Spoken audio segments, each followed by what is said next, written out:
President Rodrigo Duterte is on his 6th day of rest Monday, the longest he's been away from the public eye.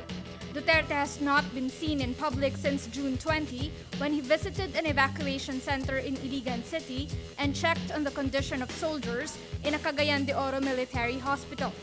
But a Malacanang official says Duterte kept busy with private events after June 20, like attending wakes and a private dinner.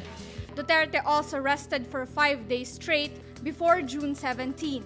This is the third prolonged period of rest Duterte has been on. Duterte is expected to resume his official activities Tuesday. In his speech in Agusan del Norte, the president admitted his body was overwhelmed by his activities in the first week of June. He canceled his appearance at the Independence Day rites on June 12 at Rizal Park. Malacanang consistently denies rumors Duterte has been debilitated by any serious health condition. The Philippine military says a Roman Catholic priest abducted by terrorists who seized parts of Marawi City is still alive. Father Chito Soganub, a Catholic priest assigned to Marawi, was taken hostage along with some parishioners early in the siege. Soganub was seen alive Sunday in a part of the city still in the hands of the terrorists. Air and artillery bombardment of enclaves occupied by the Maute group in Marawi City resumed after an 8-hour truce Sunday to allow residents to celebrate the end of the Ramadan fasting month.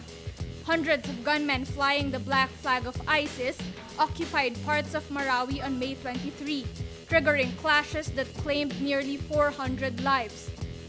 The military is also trying to confirm if Abu Sayyaf leader Isnilon Hapilon escaped Marawi, despite a military and police cordon.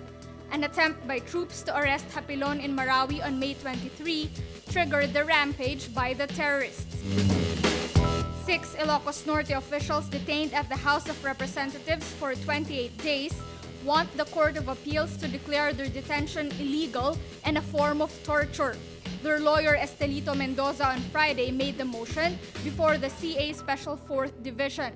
He also asked the court to rule on the pending habeas corpus case.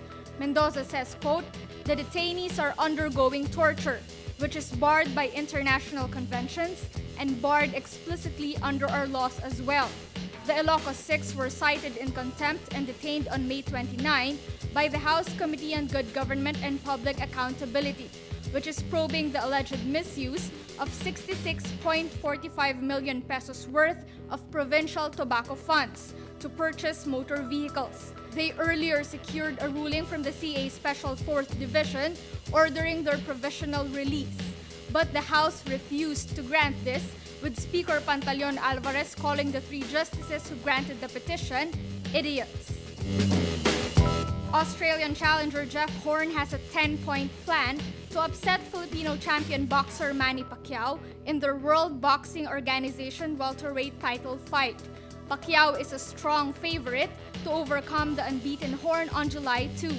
But Horn's trainer Glenn Rushton says he's confident they can upset Pacquiao. Rushton says, quote, "I've got a 10-point plan and Jeff is the only person who has that 10-point plan. I said to him, follow the plan and we win the fight, simple as that." Horn says he went over Rushton's plans and knows them almost by heart. Harry Potter turns 20 Monday. Harry Potter and the Philosopher's Stone, later renamed Sorcerer's Stone for the American market, introduced the boy wizard and a magical cast of supporting characters in 1997.